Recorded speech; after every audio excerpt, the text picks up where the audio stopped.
안녕하십니까, 박승태입니다. 오늘은 안타까움에 대한 얘기를 할까 합니다. 63년 전에 대학교 4학년 때 4.19에 참여해서 이제 그런대로 젊었을 때는 뭐 활동이라는 걸 보고 그렇게 생각을 않다가 이제 이렇게 나이가 들고 자꾸 가까운 친구들이 하나씩 둘씩 이제 하늘나라 꽃길 구경차 이제 떠나기 시작하면서 자꾸 외로움도 있고 전화할 때가 이제 없게 되니까 그런 것 같아요. 아무래도 그 안타까움도 있고 그러는데 이제 나이가 이렇게 90주를 바라보게 되면서 굉장히 이제 그 여러 가지 문제가 생기는데 그 특히 두 가지 문제, 하나는 치매에 관한 거고, 물론 건강이 그렇게 좋아지는 건 아니지만 또 하나가 그 암에 관한 그런 문제. 나 같은 경우도 이제 폐암 환자이기 때문에 아무래도 그런 쪽에 관심을 갖게 되는 것이 인지상정 아닌가 이런 생각을 해봅니다. 그래서 이제 우연찮게 이제 상당히 용기를 내서 여기에 전화해서 이 친구들을 찾아보니까 상당히 많은 친구들이 그 치매에 걸려 고생하고 있어요. 그러니까 전화를 바꿔주지 않는 거지요. 이제 불편하다 이제 이런 건데, 그러니까 상당히 가까이 지내던 친구가 병원에서 이제 환자 대기실에서 이렇게 만났는데, 나는 반가워서 다가가서 이제 인사를 하는데 전혀 몰라요. 전혀 몰라. 그래서 이제 주위 사람들한테 이분 혼자 온 것 같습니까? 아니면 누가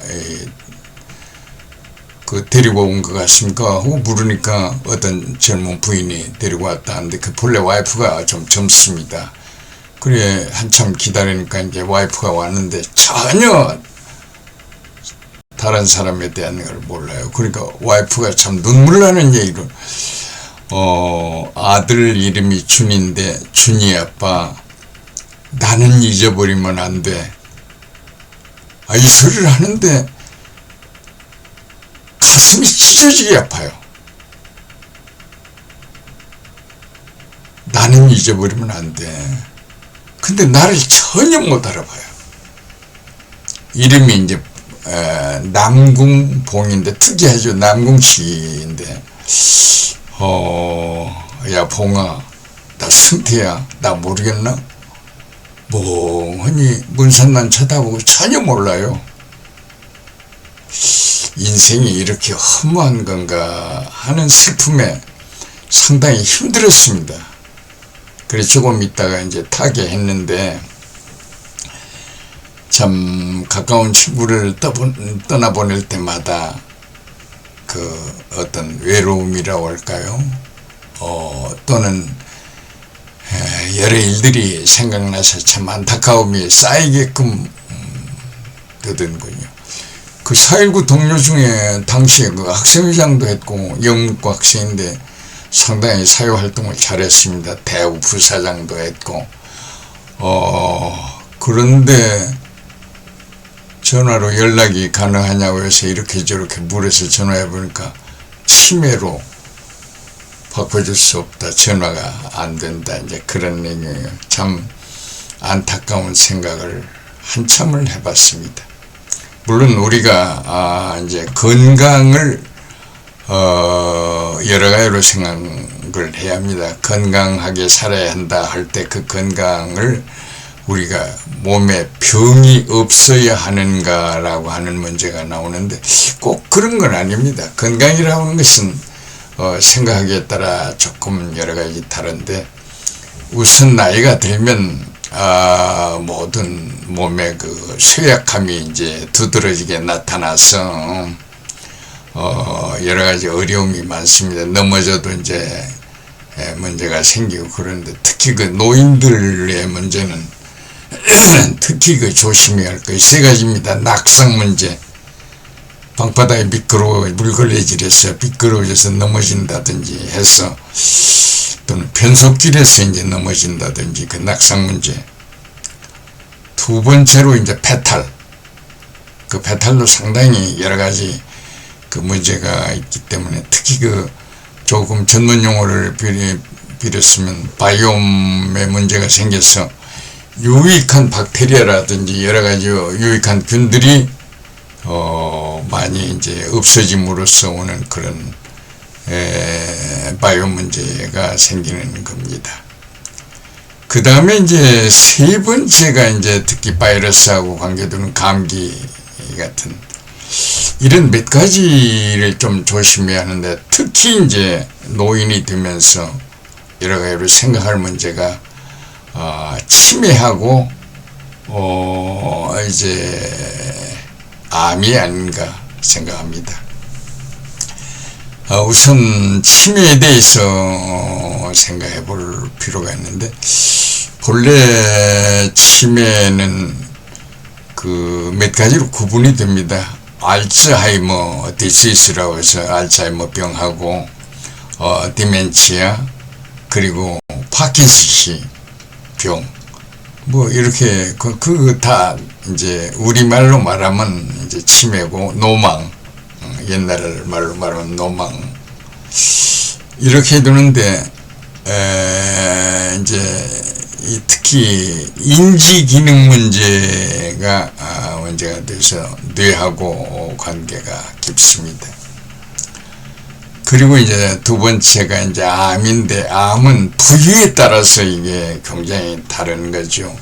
머릿속에 남아서 이제 뇌 속에 생기는 뇌종양, 뇌암, 뭐 피부에 생기면 피부암, 또는 폐에 생기면 폐암, 간에 생기면 간암, 뭐 혈액에 생기면 혈액암에 따라서 달라집니다. 그런데 이런 그 병의 기본적인 몇 가지를 좀 알아둘 필요가 있습니다. 그래서 내가 실제로 암에 걸려 보니까 암 환자가 돼서 이제 국가가 인정하는 암 환자가 돼서 여러 가지 이제 치료하는데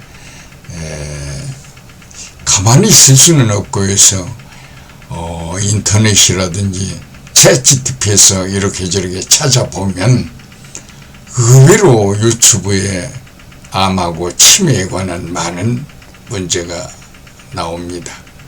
그리고 이제 어떻게 대처하느냐 하는 것에 대한 많은 일들이 아주 보기 쉽게 아무나 잘 볼 수 있게 그러니까 유튜브에 조금만 관심을 가지면 유창한 영어로 하는 것을 캐치해서 무슨 말인지 거의 다 알아볼 수 있는 그런 경제가 현재의 일이 됩니다. 그래서 우리 몸에서 소위 그 질병이나 암이나 이런 걸 그 방어하는 메커니즘이라는 말도 좀 어려운 말인데 기작 또는 그 분야에 따라서 이게 설명하는 것들이 조금씩 다릅니다. 그러니까 질병을 방어하는 방법이 대략 5가지로 요약이 됩니다. 그 첫째가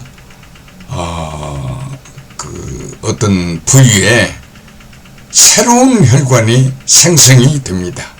그러니까 혈관 생성에 관한 그 기제 거기에 대한 것도 상당히 많이 잘 밝혀져 있습니다. 암 부위가 생겨가지고 이제 암 세포가 그 상당히 활동을 하게 되면 새로운 혈관들이 나타나 예를 들어서 영양과 산소 공급을 하는 그런 역할을 합니다. 두 번째로 이제 많이 방어 기제에서 나타나는 현상 중에 하나가 스템셀, 그 줄기세포 형성에 관한 새로운 줄기세포의 발현으로 되는 것. 그 다음에 이제 세 번째의 그 기제가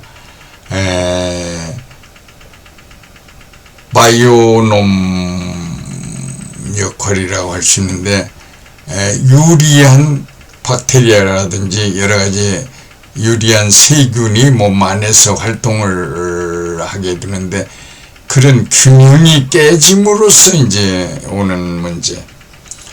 그 다음에 네 번째가 DNA의 그 기작. 소위 DNA는 생물학의 센트럴 도메인이라고 해가지고 DNA가 RNA로 전사되며 이렇게 또 거기에서 다시 프로테인으로 이렇게 해서 몸의 모든 여러 가지 세포의 재생이라든지 모든 프린트를 해내는 기본적인 작용 이런 거 하고, 그리고 이제 우리가 잘 아는 면역체계, 다섯 번째가 이 면역체계로 T세포의 여러 가지 이 역할. 그래서 특히 암 같은 경우는 경우에 따라서 T세포가 이제 다르게 나타나서 소위 그 악셉터 하는 그런 부위가 생겨가지고 병균과 싸워서 뭐 이기는. 그런데 이제 T세포도 잘 만들어서 넣는데 전혀 효과가 없을 때는 T세포가 늙은 T세포를 복제해서 넣었을 때 오는 문제라든지, 생각지 않게 그 복잡한 일들이 자연계에서는 일어납니다. 우선 방어 기제를 얘기를 했는데, 사실은 인간이 암이나 질병을 거의 없이 살기는 어렵지 않나 하는 생각을 가져야 합니다. 진화 과정상 여러 가지 그 DNA의 오류도 생기고, 자연현상에서 벗어나는 일들을 인간이 많이 하는데, 소위 그 음식 문화, 요리하는 방법이라든지 등이 인간은 그렇게 깊이 생각지 않는데 자연현상을 그르치는 경우가 너무 많은 것 같습니다. 그러니까 한동안에는 전자자에 대한 것도 굉장히 경계를 하는 그런 눈치였는데, 뭐 그렇다고 해서 효용성이라고 할까요? 편리성을 따져서 보면 그걸 버릴 수 없는 경지에 이르는 거죠. 그러니까 예를 들어서 침판지 같은 건 사람과 거의 비슷해서 암에 걸리는 경우를 우리가 비교를 해보면 자연식을 하고 별 불편이 없이 이렇게 먹고 사는 그런 야생 동물의 경우에는 암이 거의 없습니다. 없는데, 인간은 여러 가지 발달을 도모해서 굉장히 유익한 생활로 생각을 해왔는데, 그 자체가 암을 조장하는 환경으로 바꿔져서 자극적이고 발생 원인이 되는 걸 제공하게 되는 게 아닌가 하는 생각을 합니다. 그래서 이제 암 치료도 메타볼릭 물질 대사를 이용해서 우리가 먹는 영양하고 산소 공급에 대한 그런 부분에 조금 관심을 가지면 여러 가지 치료에 도움이 되지 않나. 그 암 환자 중에 가장 그 치료를 여러 가지로 개선하고 해서 좀 생명을 연장했던 게 전 미국의 카터 대통령이 아닌가 생각합니다. 그분은 뇌종양 쪽으로 뇌암에 이제 했는데 상당히 여러 가지를 잘 해서 알맞게 처치해서 그나마 많은 효과를 보는, 또 혈액암에도 그런 것이 많이 밝혀지고 있습니다. 그러니까 이제 어떤 암이냐에 따라서 이제 어떤 질병이냐에 따라서 좀 다른데, 전문적인 그 의사들이 사실은 정확하게 치료하는 방법에 대한 터득이 그렇게 쉽지 않았던 것 아닌가, 이런 생각을 해봅니다. 그런데 이제 최근에 와서 약을 만드는 기술, 또 약이 어떤 그 환부에 직접 가서 치료할 수 있는, 그러니까 예를 들어서 폐로 약이 가야 하는데 신장으로 간다든지 다른 데로 배달이 되면 안 되는데, 그 테드라고 하는 걸 이렇게 들어보면 택배 전달 기술과 마찬가지로 우리 몸속에 약품이 환부에 직접 갈 수 있는 그런 기술 개발이라든지, 단백질이 이렇게 접히는 폴딩 현상도 알파 폴딩 회사에서 상당히 단백질을 왜 접히고 어떻게 전달돼서 RNA가 어떻게 프로테인을 해석해서 이렇게 잘 만들어내서 잘 접어서 실제 자연 상태에 있는 단백질과 아주 가깝게 하는 그런 기술들이 발달해서 약을 제조하는데 상당한 인간 기대가 부응하는 그런 거가 돼서 상당히 기대 이상으로의 효과가 있었던 것 아닌가 생각합니다. 더불어 이제 저 같은 경우는 그 폐암이라고 하는 걸 치료했고 방사선 치료를 했습니다. 그런데 그런 생각도 들던군요. 가만히 있을 수만은 없지 않나 해서 단방약이라고 할까요? 그런 약도 조사해가지고 그 흡입제에 대한 것도 상당히 조사하고 연구해 봤습니다. 그래서 내 나름대로 이제 내 몸을 생각해서 그러니까 세 가지를 조금 지키려고 하는 생각을 갖고 살고 있습니다. 그 첫째가 음식을 내가 만들어서 좀 잘 먹었으면 하는 걸로 나는 그 토마토 리코펜이라는 물질이 이제 있어서 염증 완화 과정을 좀 생각을 해서 결집선 문제도 있고 신장에 여러 가지 물집이 생기는 그런 것도 있고 하여튼 종합적인 걸 생각해서 토마토의 그 리코펜을 중심으로 하기 위해서 토마토를 아침 저녁 주로 요리해서 먹고 음식을 좀 맛있게 잘 먹는 과정. 그 다음에 이제 그 둘째는 역시 의사 선생님이 처방해주는 흡입제를 폐 부위에 흡입되도록 매일 하루에 1회씩 그 처방대로 시행하는 일. 그리고 이제 셋째가 걷기를 중심으로 해서 운동.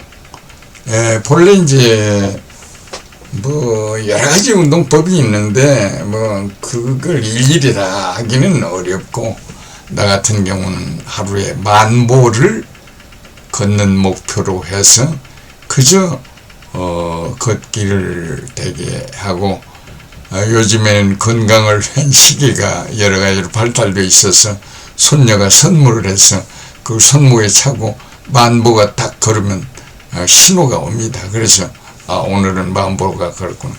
그래서 운동을 최소 5,000보에서 10,000보로 정해가지고 운동을 않는 날이더라도 한 5,000보는 걸어야 하지 않나 하는 걸로 지켜옵니다. 그런데 다행인 것은 어느 통증이 있거나 불편한 게 전혀 없습니다. 밥도 잘 먹고 잠도 잘 자고 배변이나 소변도 잘 내놓는데, 소변 문제는 나름대로 또 여러 가지를 스터디해 가지고 실천하고 있는 중입니다. 그래서 자기가 노력을 하면은 거의 모든 것이 해결되는 거 아닌가 하는 생각을 가져봅니다. 그리고 조금만 나이가 들은 노인들이라도 조금만 관심을 가지면 자기에게 이로운 것들이 한없이 많다라는 것을 말씀드리면서 내 얘기를 마치려고 합니다. 대단히 감사합니다.